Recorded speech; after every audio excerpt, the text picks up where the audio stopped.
இந்த இலங்கை நாட்டினிலே தமிழர்களை ஒரு நாய்க்கு சமனாக கூட மதிக்கவில்லை என்றதை நீங்கள் இந்த காணொலியில் உண்மையாகவே விளங்கிக் கொள்ளக்கூடிய மாதிரி இருக்கும். பாருங்க எப்படி இழுத்து கொண்டு போகிறாங்க. ஒரு நாயை எப்படி இழுத்து கொண்டு போனால் கூட அந்த வாயில்லா ஜீவனுக்கு கண்டு பாவப்படுறதுக்கு நிறைய பேர் இருக்காங்க. ஆனால் இங்கே பாருங்க, ஒரு தமிழன், ஒரு தமிழ் மாணவன், பல்கலைக்கழக மாணவனை எப்படி இழுத்து கொண்டு போகிறாருன்னு பாருங்க. அதுவும் இழுத்து கொண்டு போகிறது சிவில் உடையில் இருக்கிற போலீஸோ இராணுவமோ யாரோ தெரியாது, ஒரு சிங்களவன் வந்து இழுத்து கொண்டு போகிறான். அப்படி அந்த ஒரு நாயை இல்லத்தில் கூட இழுத்து கொண்டு போவாங்க. இப்படி அந்த நாயை கூட இழுக்க மாட்டாங்க. அந்த நிலைமை இருக்குது தமிழருக்கு இலங்கையில். அந்த மாணவனை அப்படி ரோட்டில் நாய்க்கு சமன் இழுத்து கொண்டு போகிறதுக்கு காரணம் என்னென்னு பார்த்தீங்கன்னா, அவன் தமிழன் என்றதான் ஒரே ஒரு காரணம்.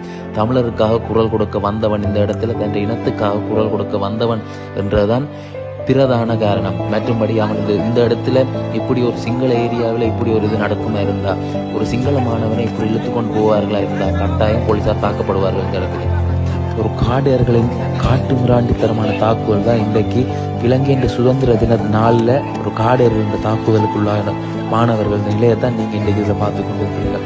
இப்போ பார்த்தீங்கன்னா இதில் மாணவர்கள் மட்டுமில்லை, இலங்கையின் பாராளுமன்ற உறுப்பினர், இலங்கையின் பாராளுமன்றத்துக்கு மக்களால் தெரிவு செய்யப்பட்ட தமிழ் பிரதிநிதி, தமிழ் எம்பிக்கு கூட அந்த நிலைமை தான், அதே நிலைமை தான். அவங்க தமிழர் என்ற ரீதியில் யாருக்குமே இங்கே மதிப்பு கொடுக்குறே இல்லை.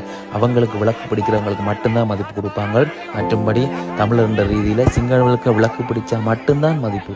மற்றும்படி இங்கே யாருக்குமே எந்த விதமான மதிப்பும் கிடையாது. பாராளுமன்ற உறுப்பினர்களை தாக்குறாங்க, பல்கலைக்கழக மாணவர்களை தாக்குறாங்க, ஏன் பெண்களை கூட தாக்குறார்கள். பெண்களை கூட தாக்கிவிட்டு பெண்களை கைது செய்கிறார்கள் ஆண் போலீசார். கேட்டால் சொல்கிறார்கள், சோதனை செய்வதற்கு மட்டுமே பெண்கள் தேவை, பெண் போலீசார் தேவை, மற்றும்படி நாங்கள் கைது செய்யலாம், சட்டத்தில் இடமில்லை என்கிறார்கள். அவர்கள் தங்களுக்கு ஏற்ற மாதிரி சட்டங்களை மாற்றிக்கொள்கிறார்கள்.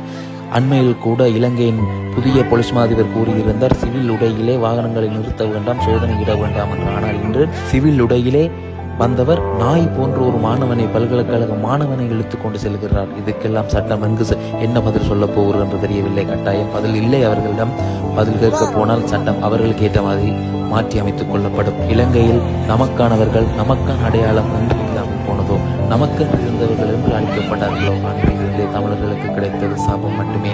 இனியும் தமிழர்களுக்கு இந்த நாட்டில் நிம்மதியான ஒரு வாழ்வும் நிரந்தரமான ஒரு வாழ்வும் கிடைக்கும் என்றது கேள்விக்குறியே. இருக்க வேண்டியவர்கள் இருந்திருந்தால் தமிழர்களுக்கு இந்த நிலை என்றும் வந்திருக்கும்.